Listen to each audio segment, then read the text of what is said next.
Hello everyone, welcome to ShailajaIAS. This is Subhash. Welcome to PYQ Decoder. In this class, we will study with the macro themes of polity and the micro topics that has been asked in the UPSC last 5 to 6 years we'll be seeing. So in the last class, we saw the PYQ syllabus, the number of questions that has been asked in the polity, okay, the macro themes, and how the 2023 pair has eliminated the elimination techniques, and now it is for you to understand how the questions are set, in which areas questions are set, and what is the language of the question, and how to come to the answers, and how to eliminate or how to remove the wrong options without have to go with the options, because all are pairs.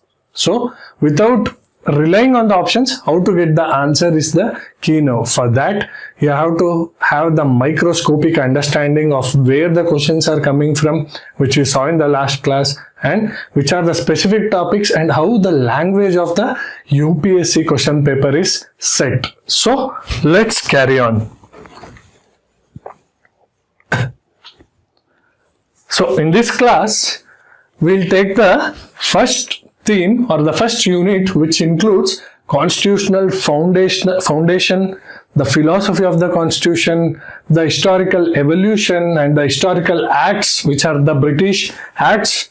Then we'll see the preamble that encompasses the complete philosophy of the constitution, and also the basic structure on which question has been asked. So this is a dedicated Q&A series through which we are analyzing complete micro themes of polity and all the subject. So please do share in the aspirants community, subscribe to our YouTube channel ShailajaIAS, and join the Telegram group for this PDFs. So let's move.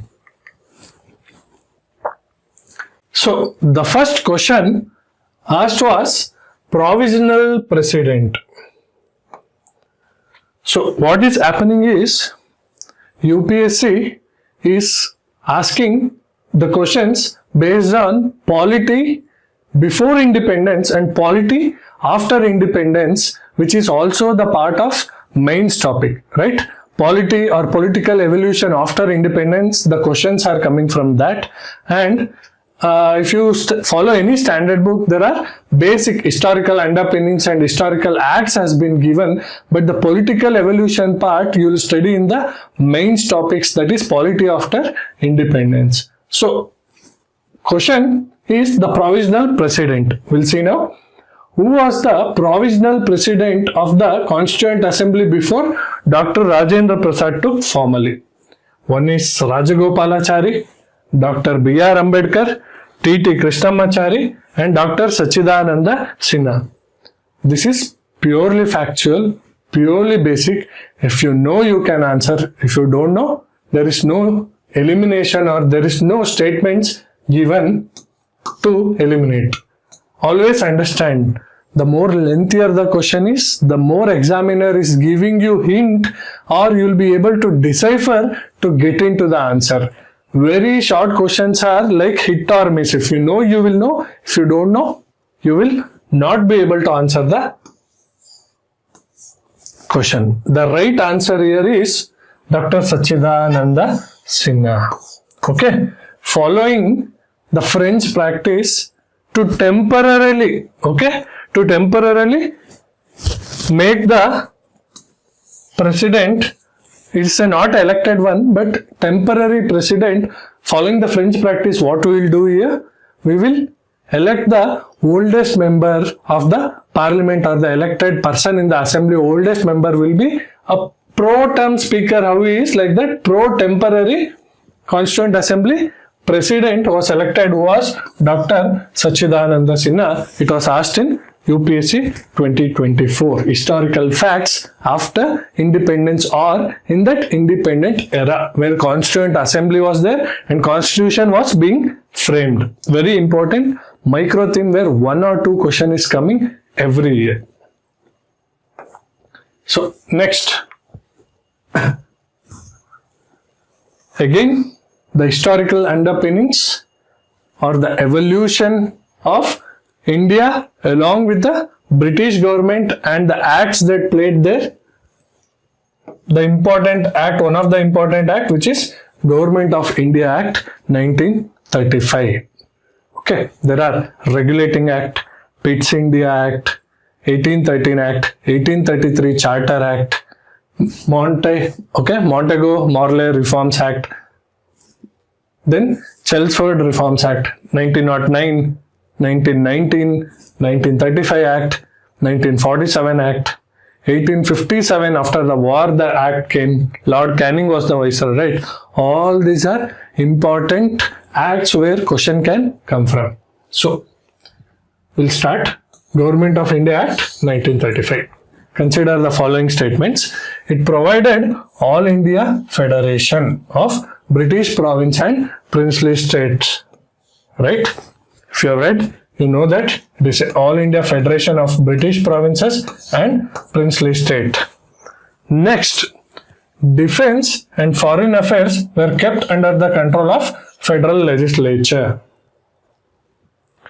Defense and foreign affairs were the very two important subject to control a colonial state like India. Whether it will be under the control of Governor General or Viceroy, or whether it will be under Federal Legislature. These were reserved subject, and these were directly under control of Governor General or Viceroy. Okay, it was not under Federal Legislature. Even if you don't know, very important subject, defense, where you have to defend the colonial state India against external enemies as well as internal riots and violence, as well as foreign affairs. Will you leave it with the Federal Central Legislature? CLC, Central Legislative Council, you leave it? You can't. So this statement will be logically wrong. India and the colonial state will always be controlled by the Governor General Viceroy, who will take direct actions without being accountable to the legislature. So here statement 1 is right. While Act proposed All India Federation, it introduced Dyarchy also at the center, and the reserved subject like defense, external affairs were administered by Governor General. Clear? Understanding how you are logically able to deduce the question. Defense, foreign affairs simply cannot be under a legislature when you are a colonial state, because Indians in the central legislature and other people you have to answer, and defense, foreign affairs when you are a colonial state you can't control through central legislature, because the violence is there outside as well as inside for the representation, for the freedom. So it was under Governor General. Next, Governor General title, when did it come? By which act Governor General of Bengal was designated as Governor General of India? This is also purely factual. If you know, you can answer. What is important here though is the options. Next, the question might come from Regulating Act 1773, right? Governor of Bengal became Governor General of Bengal, who is Warren Hastings. Question might come from here. The Pitt's India Act, that divided Board of Director and Board of Control. New body was formed, Board of Director and Board of Control. Charter Act of 1793. So when did the trade stop completely? Is it 1793? Is it 1813? That you have to be able to answer. And the year answer is Charter Act of 1833. Governor General of Bengal was removed and a Governor General of India to cover and completely control the entire Indian province. Governor General of India was designated, and William Bentinck, Lord William Bentinck, was the first Governor General of India. But where you have to focus, the questions might be framed in Regulating Act, the Pitt's India Act, the Charter Act of 1793, 1803, 1813, you should be knowing it. Next. So, we saw the historical underpinnings and the constitutional provisions that were formed and the evolution that happened before independence, at the time of independence and after independence. One question is coming from this area every year. You see, this was in 23, Governor General title. Again the Act in 24, 1935 Act.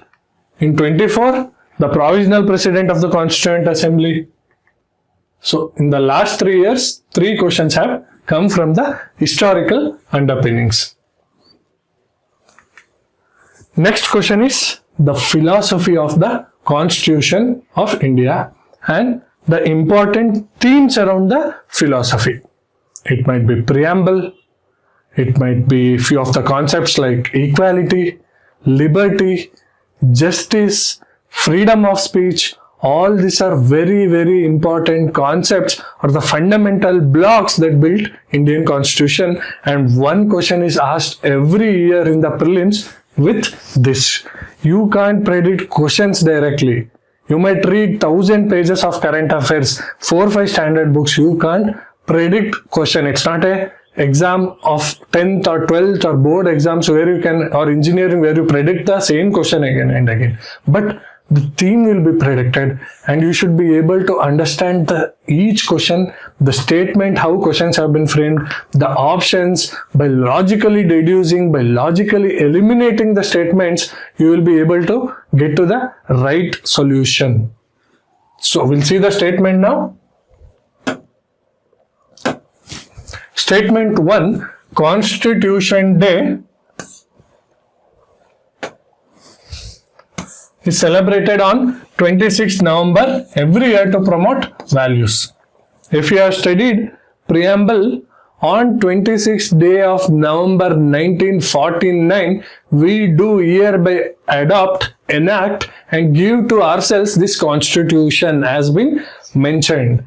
And November 26, 1949 is the day when we signed the Constitution officially. So this is the Constitution Day. And when it came to force? It came to force on January 26, 1950. Okay, which is the Republic Day. Statement 1 is correct. Samvidhan Divas. You might have seen our Honorable Prime Minister on Constitution Day and all the other members of Parliament. Okay. On the Constitution Day, you might have seen them with the Samvidhan, with the Constitution of India, and remembering the values and remembering the constitutional makers of India. Statement 2, on 26 November 1949, the Assembly set up the drafting committee. If 26 November 1949, already Constitution was adopted, then Assembly must be set up before, no? UPSC doesn't want you to remember all the dates, all the facts as it is, but you should know the timeline of the events that has happened. Assembly would have been set before only, 1947 only. Now what important is, you should know Constituent Assembly. It was head by Dr. B.R. Ambedkar. And who are the members? You have to know. When was it set up? You have to know. It was set up in August 1947 itself.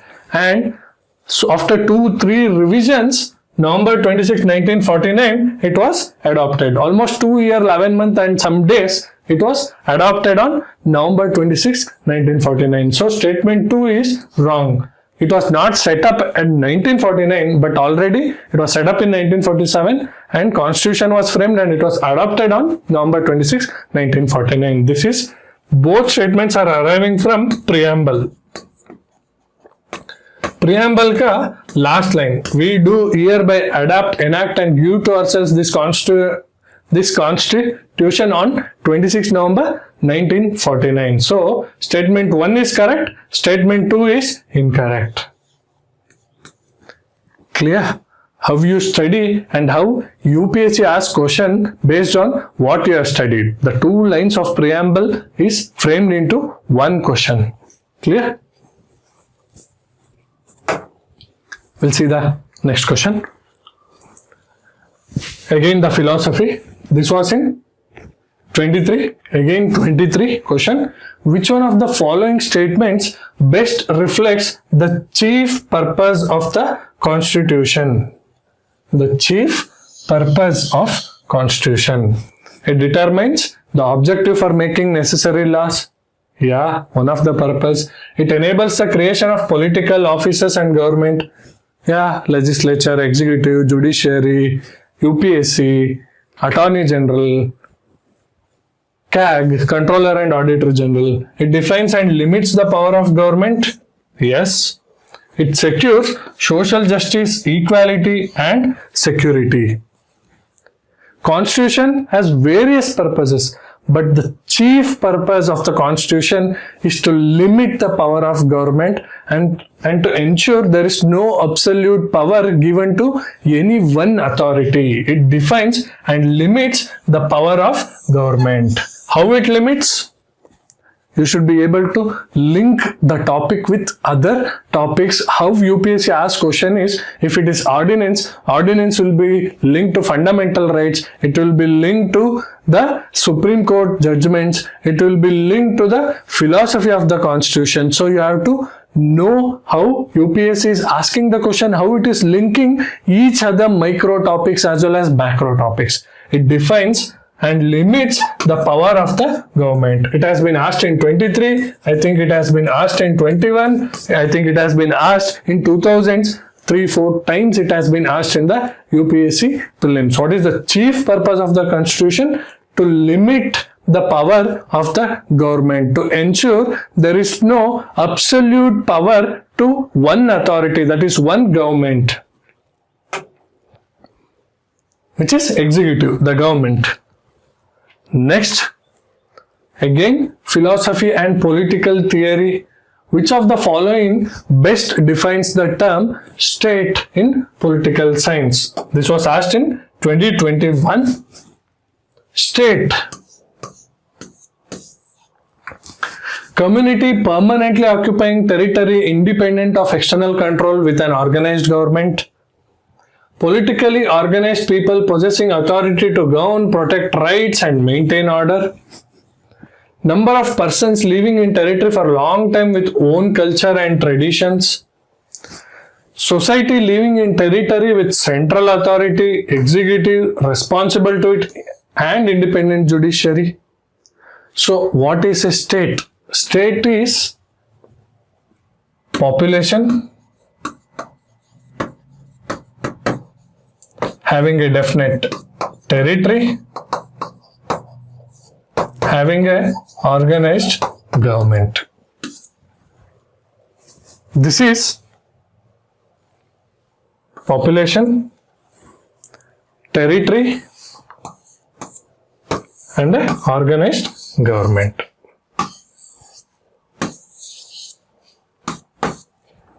So what is a state? What is a nation?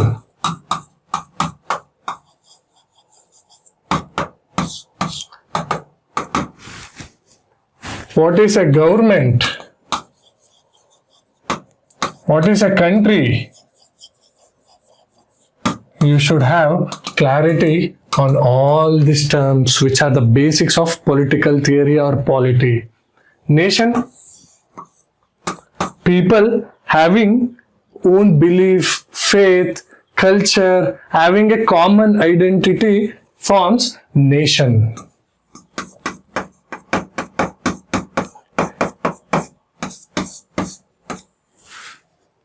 For example, the Baluch people, okay, they are in different states. They are spread in Iran, they are spread in Pakistan, but Baluch people are living in a territory for a long time, having own culture, own traditions. So Baluch nation. Kurds, okay, in Middle East, They are also spread across Iran, Iraq, but Kurds, nation. They might not have a state, but they are a people having definite territory with own culture, own faith. So that is called nation. Government, what you elect, right? The government. And country is a geographical term.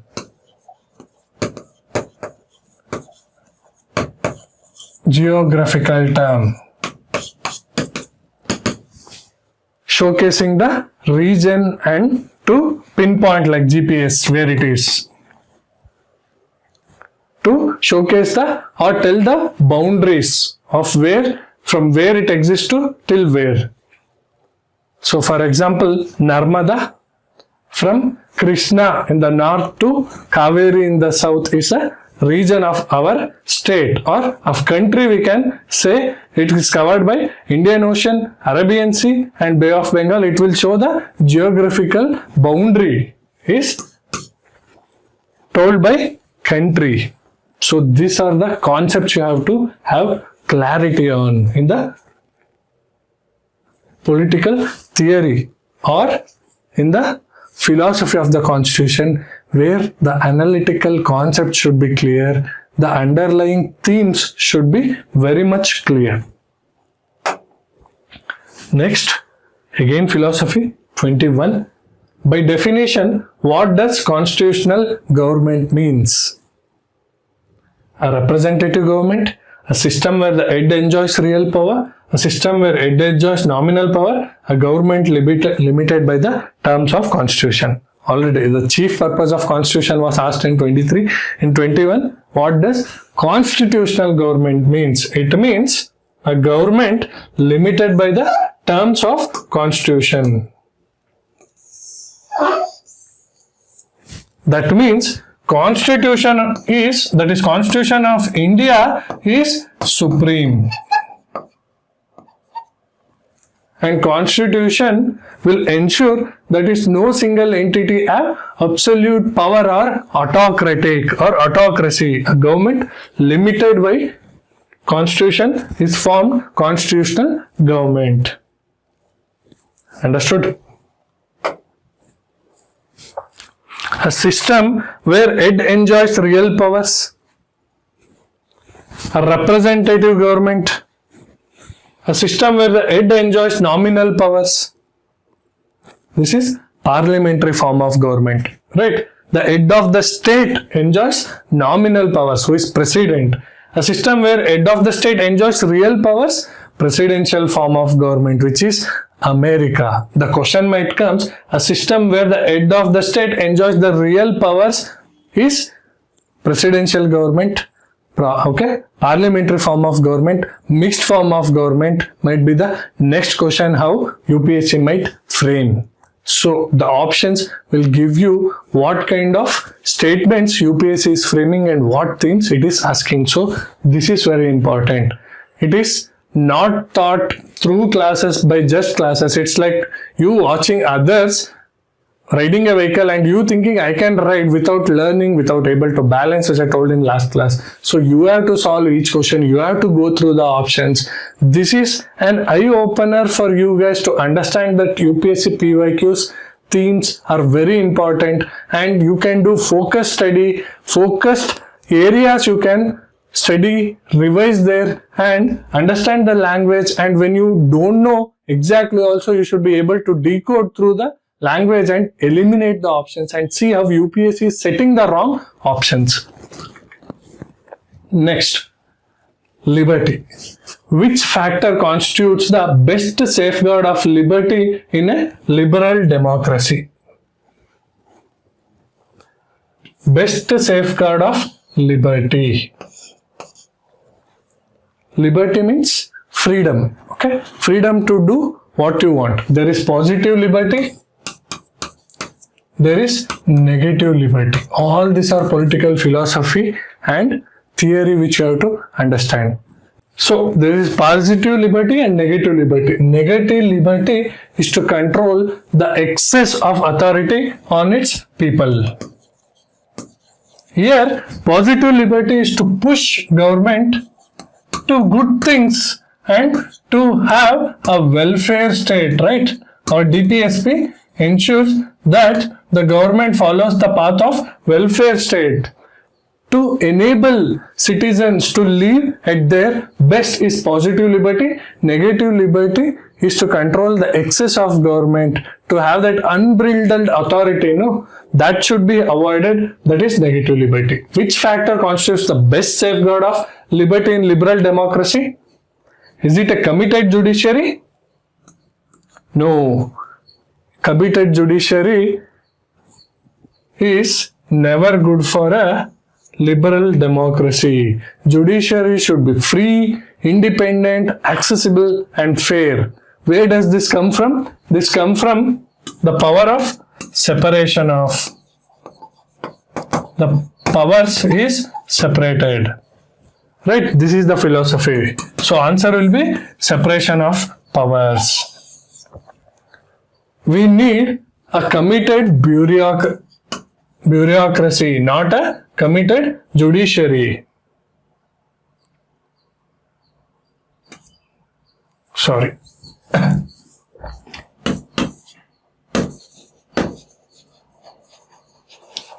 We need a committed bureaucracy for the development of the country, not a committed judiciary. Elected government? Yes. Democracy is functioning, free and fair elections are happening. That doesn't safeguard liberty. Centralization of powers though? Wrong. Here, separation of powers where free, independent judiciary is required to ensure any excess of state is not happening and given justice through judiciary. So we have Supreme Court, right? Article 32.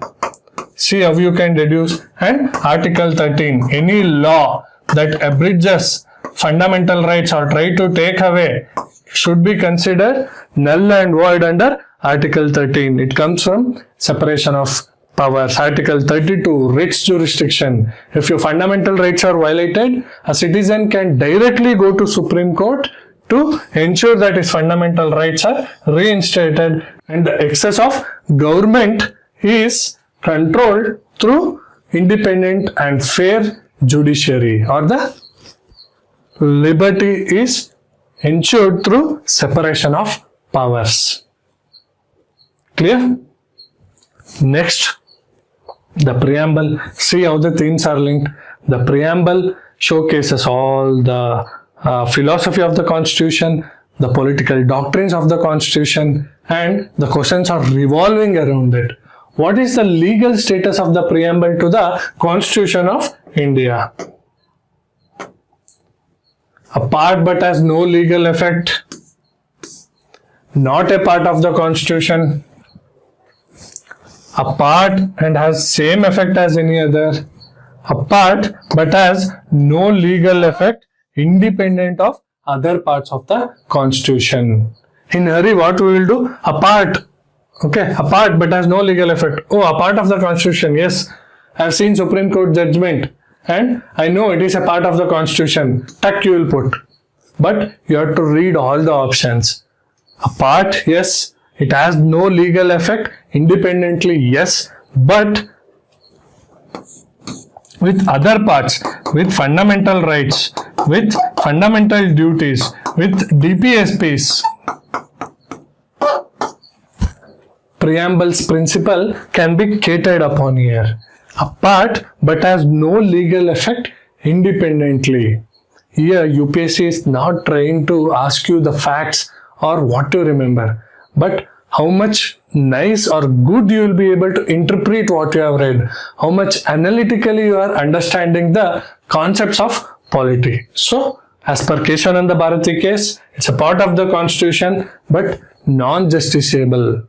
However, along with the other parts of the constitution, it can aid some ambiguous provisions, say in fundamental rights, DPSPs, it can aid, as well as it can aid the court of the country to come to the conclusion whether few of the acts and provisions are justiciable or not through preamble.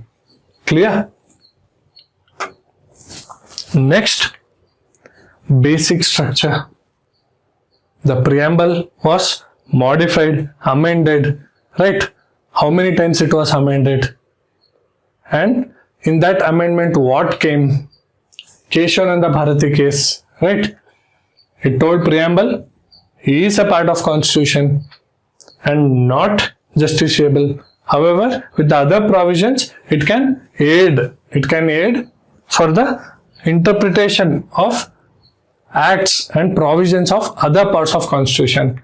The question came with basic structure. See the interlinking of the topic. Now we'll see the statement. The Constitution defines basic structure.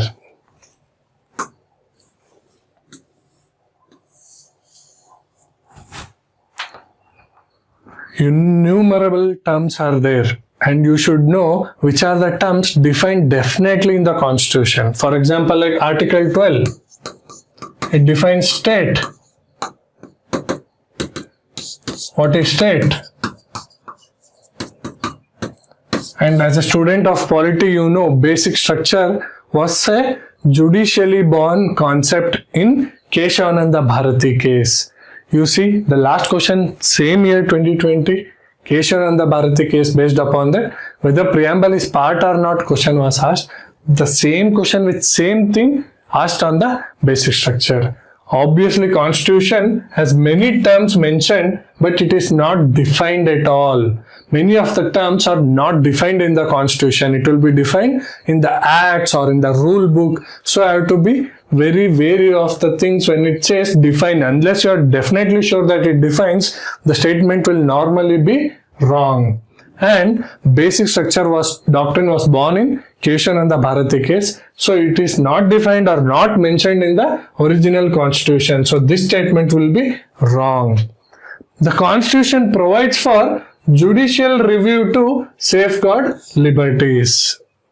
Same with the previous question.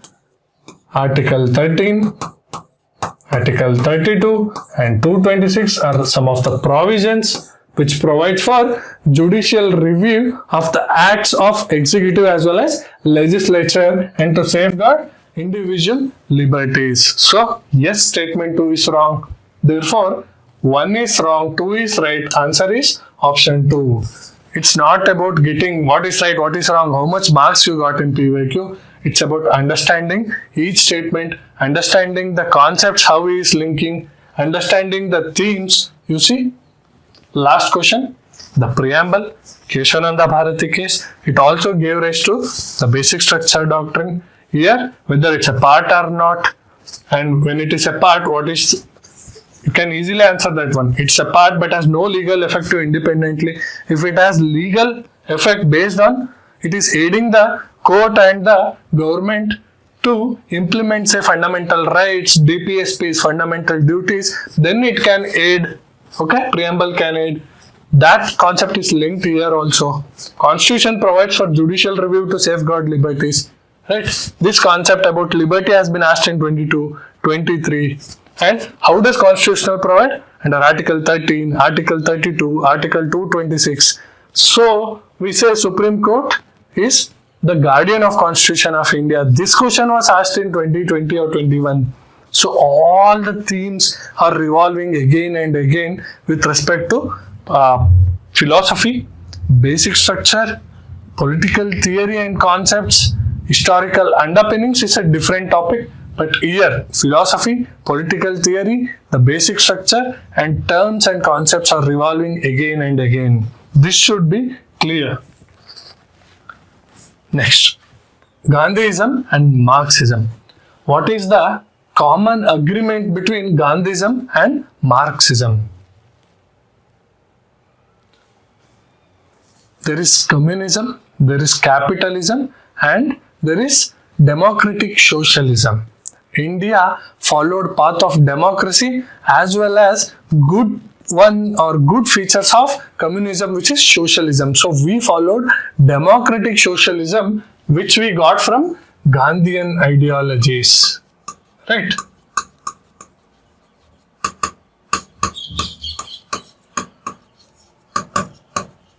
Democratic socialism also gave an idea of welfare state.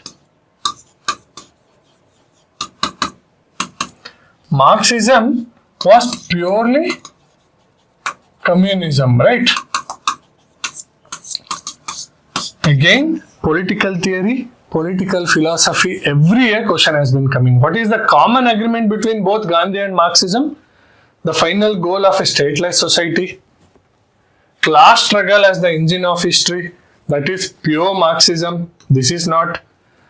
Abolition of all forms of private property. No, we are a mixed economy. We are a democratic social country. No. The theory of economic determinism. Economy determines everything. Is it? No. Social democraticism. Democratic socialism. We finally thought of stateless society. Gandhiji thought of village republic, where every village is a republic and independent of the centralized state. Marx also had the idea of stateless society. There is no centralized state to govern these citizens. So the final goal of stateless society was a common agreement we can see with Gandhi and Marxism. With Gandhi we can see the concept of village republic, Gram Swarajya, right? So answer is option A. The political theory and the political philosophy will not be in standard book, but that will be in the 11th standard polity, where 1 or 2 questions is coming linked with the modern constitutional amendments, Supreme Court judgment and interpretations of the constitution, new evolving dynamics of constitutionalism, about liberty, about autocracy, about freedom of speech, about justice, social justice, about equality. The questions are coming and the themes are repeating again and again. This is what decoding of polity is through PYQ. This is how you logically deduce which themes are coming. You can't predict questions directly. You can predict the themes. You can study, revise these themes, understand each term's concepts properly. It's not about mugging up or by-hearting the articles or the complete statements. It's about understanding what that statement is trying to convey, what is its theme, what is its soul. That way you will be able to answer the application questions the UPSC is asking. It is not asking what is socialism, what is village republic, the definition, what is Marxism, what is communism. It is asking how good you have understood to answer the statements. If the books teach you what to read, how to read, here the PYQs will teach you how those questions are applied as options, so that you will not be able to answer without understanding properly the core features of each topics and themes. This will be able for you to, whatever you have learned, studied, revised, digest it and apply it in examination hall. That is the core objective of this course, to open your eyes for the PYQs, to see through UPSC PYQs the examiner's mind, how questions has been framed, how statements has been framed, how wrong statement has been kept, and how to eliminate it by understanding the language, the theme, the mind of an examiner. UPSC is the live key to examiner's mind, right? So this is what PYQ decoding is about. Next question. In the previous slides, I told you about presidential form of government, about parliamentary form of government. The same question, the same theme has come in 2020 in the political theory. What is parliamentary system of government? All political parties are represented. Is it? One of the feature. But what is the main thing? Government is responsible to and removable by the parliament. The head of the state is elected directly by people. This is presidential form of government. American president is elected directly from its people. Government cannot be removed before fixed term. That is not a thing. Here, government is responsible and removable by Parliament, and mainly Lok Sabha in this case. Article 75. Right? Prime Minister and the Council of Ministers is directly responsible to the Lok Sabha, the elected house of the Parliament. So through this article, the parliamentary form of government is defined, which is responsible and can be removed by parliament, which is exactly Lok Sabha, not Rajya Sabha. This understanding if you have, you will be able to answer clearly and precisely. And you should be, if parliamentary system is asked, next the question might come from presidential system of government, or it can be from mixed form of government, like France, right? You have mixed form of government. So these are the themes, topic you should be able to understand, decipher how UPSC is asking the questions. Clear? Thank you for watching this class. That's all for this one. The PYQ decoding session, I hope it's helping. For the more videos, subscribe to Shailaja and bookmark this PYQ playlist. You will be getting one video every day, and every week one subject is covered. All the themes are covered. Once you know the themes, you will be able to read, revise, focus your area. You will be able to understand the language of UPSC examiner, how to eliminate the wrong statements and to get the answers. So keep watching. Thank you.